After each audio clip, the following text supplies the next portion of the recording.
Continuando a nossa série de limpeza e manutenção, hoje nós vamos falar sobre filtros.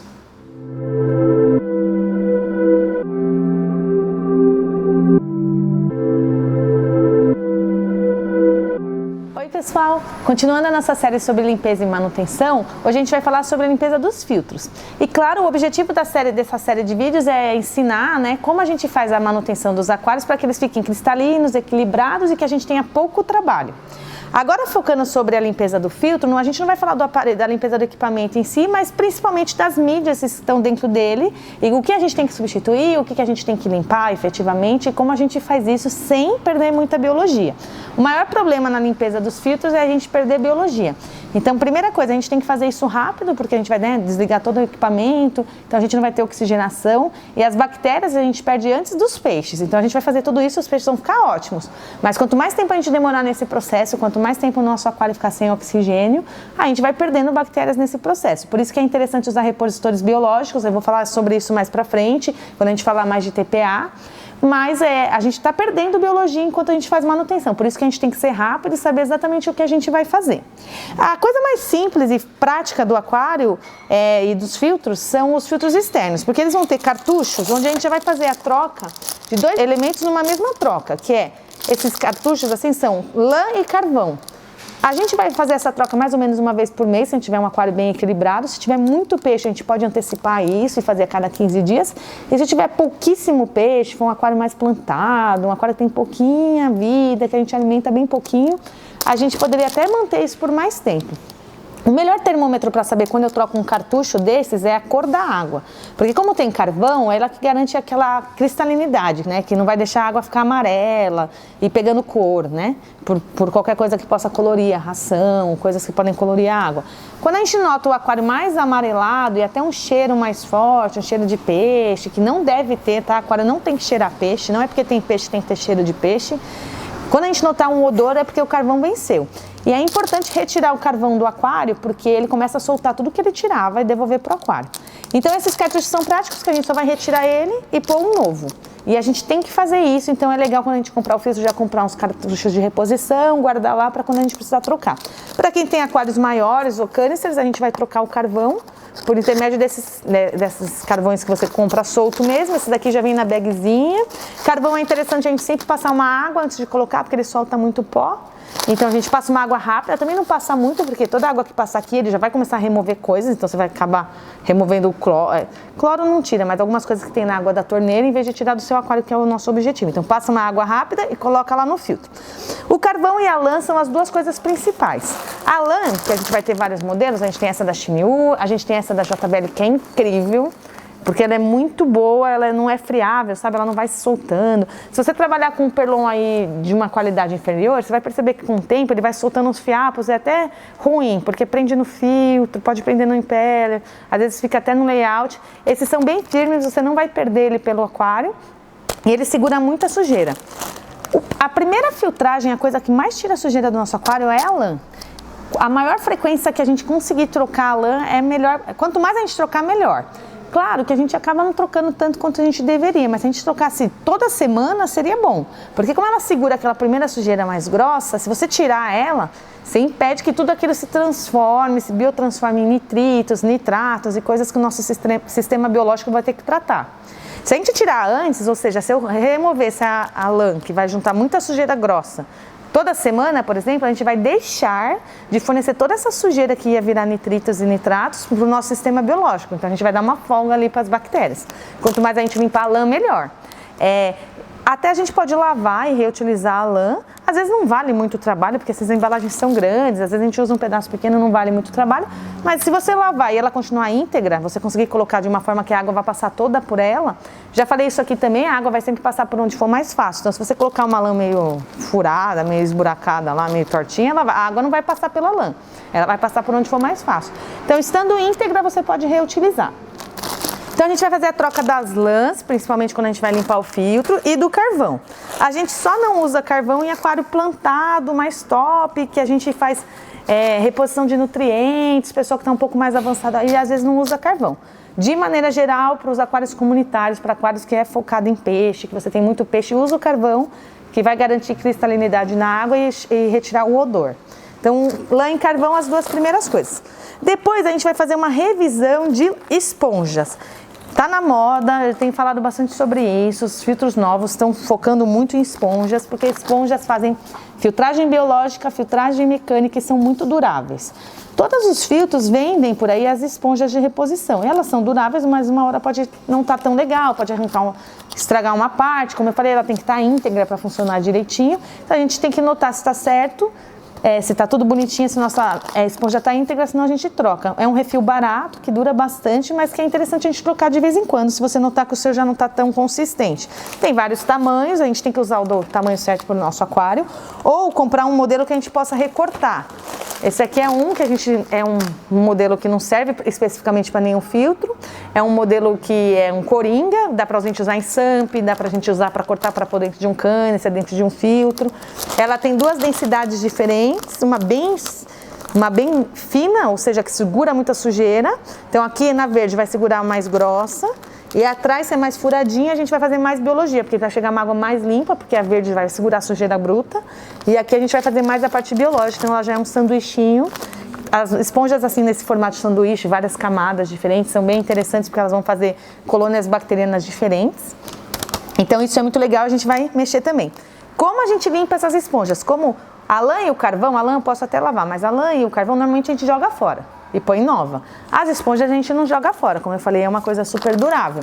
O que a gente vai fazer com ela? A gente vai lavar até ela ficar limpa. E ela vai sair muita sujeira, vai sair uma água preta de dentro dela. Aí a gente vai pegar e lavar embaixo da torneira, né? Não, e eu já falei isso em vários vídeos aqui, a gente nunca lava nada do aquário na torneira. A gente vai pegar um balde d'água do aquário e lavar a esponja dentro da água do aquário, nesse baldinho. Então a gente vai lavando, que nem pano de chão, até ele sair a água branca dele. Porque vai sair imundo e muito sujo. E a gente vai lavar até ela ficar bem limpinha e pôr ela lá de volta. Tenta fazer esse processo rápido, como eu falei, quanto mais a gente demorar, pior.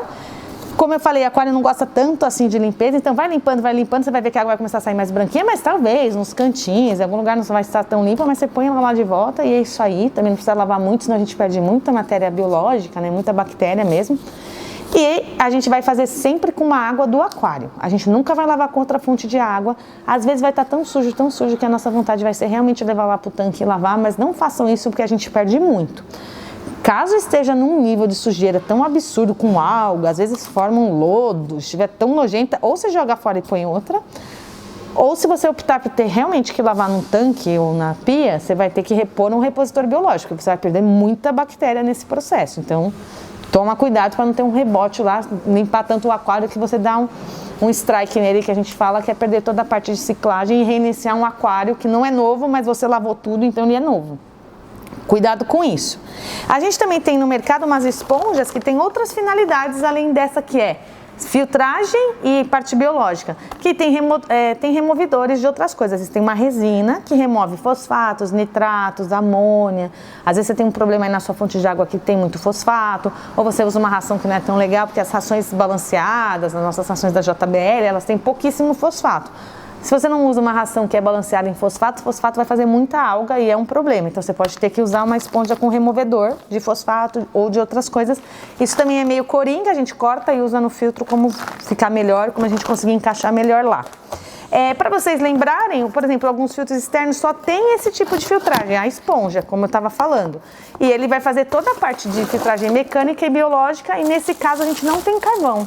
Esse daqui é um filtro que é o JP22F, é um filtro interno. Ele a gente vai abrir, retirar a esponja para fazer a manutenção, como eu falei. A gente vai pôr lá no baldinho da água do aquário, lavar até ela ficar limpa. É só a esponja que vem nesse tipo de filtro. Tem gente que corta um pedaço para conseguir colocar um pouquinho de carvão aqui dentro, ou adapta uma bolsinha de carvão aqui dentro, que é interessante. Vende o refil próprio para ele, quando a gente precisar trocar essa esponja. E a grande questão dos filtros internos, já falei sobre isso também nos vídeos que a gente compara filtros externos e internos, é que imagina que essa esponja vai ficar o tempo inteiro dentro da água fazendo filtragem. Ela vai ficar muito suja. Então, em filtros internos, a gente vai fazer mais manutenção da esponja do que em filtros externos. Filtros externos trabalham de uma forma diferente, a esponja não fica dentro da água. Porque vocês vão notar quando vocês fizerem a manutenção que ela fica meio... vai formando uma gelatina, assim, fica muito sujo. Então, esses aqui a gente vai ter que ir limpando, até porque, como eu falei, se ficar muito sujo um filtro, ele começa a não limpar mais. A água vai ficar lá oxigenando, né, movimentando, mas ele, de fato, estando muito sujo, não segura mais nada uma hora. Então, filtros internos a gente tem que ficar limpando isso aqui toda hora, até porque também não tem lã, que é a lã que a gente joga fora, e só tem esponja. Então a gente tem que ficar de olho e ficar sempre limpando. Quanto mais a gente limpar dentro de uma frequência aí, melhor vai ser para ele continuar funcionando bem. Ainda sobre a limpeza dos filtros, a gente pode falar dos canisters. Os canisters têm uma manutenção mais complicada, para abrir, para mexer, mas também a frequência é muito menor. Se o canister estiver bem dimensionado para o seu aquário, talvez você precise abrir ele a cada 2 meses, nem precisa limpar sempre. Então, esse daqui é um canister novo da Ropar. Vou mostrar para vocês. Quando a gente for fazer a manutenção dele, o que a gente vai fazer? A gente vai abrir as travas e abrir o cabeçote. Gente, canister a gente tem que sempre ter cuidado para abrir. Ele é cheio de travas de plástico, ele é difícil de abrir porque ele é pressurizado, tem que abrir com força mesmo, a gente tem medo de quebrar e tal, mas ele é um pouco duro porque ele trabalha com pressão, então ele tem que fechar muito. Tiramos o cabeçote, gente, o cabeçote a gente põe assim, ó. Não fica virando o cabeçote, não faz essas coisas, deixa o cabeçote assim. Aqui ele vem com um tubo, esse aqui é um modelo que tem UV. Esse tubo precisa estar aqui, já aconteceu de várias pessoas ligarem aqui e falarem, eu tirei o tubo porque não sabia para que servia. O tubo serve para que a luz ultravioleta, que a gente usa para limpar a água, não incida dentro do canister e mate toda a sua biologia, porque a luz esteriliza o sistema, por isso que a gente limpa a água com uma filtragem UV. Se a gente tirar esse tubo e deixar a lâmpada aqui, ele tem ainda um tubo de vidro, não vai ter problema da água passar na lâmpada, não é isso. Só que a luz vai estar aqui dentro e vai matar toda a bactéria, então esse tubo é super importante. Então tirei o cabeçote, deixei aqui. É um bom momento para a gente ver se a lâmpada funciona. Esses canisters, a lâmpada não acende, porque tem problema da gente olhar direto para a luz, mas tem como verificar se ela está funcionando. A gente já verifica, vê se está tudo encaixadinho, bonitinho, deixa o cabeçote de pé. E aí a gente vai para as gavetas do canister. Como eu falei, a gente vai limpar isso de vez em quando, com uma frequência muito mais longa, lá mais de 1 mês, às vezes 2 meses, às vezes mais, se o aquário for bem equilibrado. Todos os canisters têm gavetas, esse aqui é um modelo pequenininho que eu peguei para mostrar para vocês hoje. São 2 gavetas. Importante aqui, como a água passa no canister, tá, gente? Normalmente, a maioria dos canisters, a água desce e depois sobe. Então, a primeira bandeja por onde passa a água é a de baixo.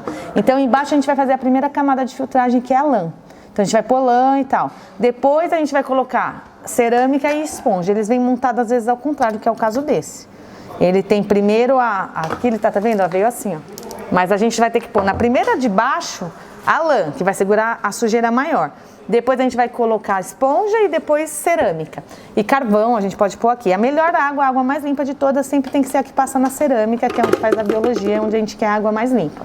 Então é o último estágio aqui do nosso filtro. A gente vai tirar as bandejas, vai tirar a esponja, como eu expliquei hoje, a gente vai tirar a esponja, lavar lá no baldinho, colocar de volta. Lã joga fora ou lava e põe de volta. Carvão joga fora, coloca mais carvão. A mídia vem normalmente numa bagzinha. A gente só também vai lavar. Eu vou falar só sobre mídias num vídeo mais pra frente. Mas a mídia a gente também só vai lavar com água do aquário, pelo amor. Nunca a gente vai pôr isso embaixo da torneira. Vamos lavar lá na água do nosso baldinho. Tirar, tem que ficar limpo, tá? Sujeira na mídia vai fazer uma cultura de bactérias que não é legal, que faz cheiro às vezes, e às vezes faz uma colônia bacteriana que detona a mídia, que começa a derreter a mídia. Então também não é legal. Então tenta deixar limpo, não deixa acumular matéria orgânica. A mídia tem que estar bem limpinha, mas daquele jeito, lavando sempre com água do aquário. A gente fez tudo isso, a gente vai montar as bandejas na ordem que estava. Tem que estar uma ordem aqui o tubo, que é por onde passa a água, põe certinho aqui. Coisa importantíssima de canister, quando a gente vai encaixar o cabeçote de novo, a gente não pode estragar a vedação. A vedação aqui é muito importante, vocês vão ver que ela vem com um gelzinho, uma vaselina. Pode passar vaselina, essa vaselina que vem de farmácia ou vaselina industrial não é perigosa para os peixes. A gente pode passar um pouquinho de vaselina. Tomar cuidado para encaixar o cabeçote de novo, para não comer essa vedação, porque se fizer um rasguinho aqui vai gerar vazamento. Isso aqui trabalha com muita pressão, então qualquer coisinha vai fazer vazar. E encaixa direitinho para travar tudo de novo. Então toma cuidado para não pegar a vedação. A vedação tem uma durabilidade aí de pelo menos 1 ano, então a cada 1 ano é interessante a gente pensar em trocar a vedação, mas também se não estiver tendo vazamento, você mantém. E cuidando direitinho, passando essa lubrificação, vai durar bastante. E esse modelo aqui eu escolhi hoje para mostrar para vocês, porque ele tem uma vantagem, porque uma vez que eu fiz isso, vocês vão lembrar, né, tem vários vídeos aqui no canal sobre câncer, aqui vai o cabeçote, aqui vai o binóculo encaixado no cabeçote com as 2 mangueiras. Ele tem um trava, antes de eu começar a manutenção, eu baixo a trava e tiro esse binóculo, então a água não vai sair do aquário, você não tem que desinstalar as mangueiras, nada, você vai tirar isso, fazer a manutenção. Quando eu voltar, eu vou encaixar aqui. Nos modelos convencionais vai ter uma bombinha que a gente vai ficar bombeando para ele encher de água do aquário e aí eu vou ligar na tomada. Isso é fundamental num câncer, a gente nunca liga o câncer na tomada assim ele está cheio de água. Então primeiro a gente usa lá a bombinha, enche ele de água, liga na tomada, ele vai dar uma sofridinha no começo para puxar água e vai começar a funcionar e beleza. Não pode entrar, se entrar ele vai fazer barulho, não vai funcionar de novo, não vai funcionar direito. Pode ficar engasgando, ligando e desligando, causando uma série de problemas intra-ar. Então toma cuidado, enche ele direitinho de água e aí liga. Esse é da série GF e GUV, que é quando tem o V, que é esse modelo aqui. Ele é um câncer inteligente, quando a gente aperta o botão ele faz uma pressão negativa e puxa a água sozinho. Então esse aqui é o melhor dos mundos, a gente limpou tudo, trocou as mídias, encaixou bonitinho o binóculo aqui, abriu, porque ele tem uma trava nas mangueiras, né? Abri a trava, liguei na tomada, ele faz uma pressão negativa e enche sozinho, maravilha. É bem mais prático do que os cânceres convencionais, mas todos funcionam super bem. A gente já falou aqui sobre como é interessante a filtragem canister, porque ela é pressurizada, então a gente aproveita bem as mídias e tem bastante desempenho. Basicamente, esses são os cuidados que a gente tem que ter nos filtros quando a gente faz manutenção. Uma coisa que eu gosto muito de falar é toda vez que a gente fizer manutenção, olhem os impellers. A gente fez vários vídeos aqui no canal sobre manutenção de impeller. Desmonta a bomba, tira o impeller, vê se ela está direitinho. Pode pôr um pouquinho de vaselina para ele funcionar legal também, para não ficar raspando e tudo mais. Cuidado para não perder as borrachinhas. Ver se as hélices estão íntegras. E é isso aí, pessoal. A gente cuida dos nossos filtros para ter a melhor filtragem e o nosso aquário ficar brilhando lá cristalino. Vai ter mais conteúdo sobre esse assunto. Continue seguindo o nosso canal, deixe as dúvidas e comentários que a gente vai respondendo e até a próxima.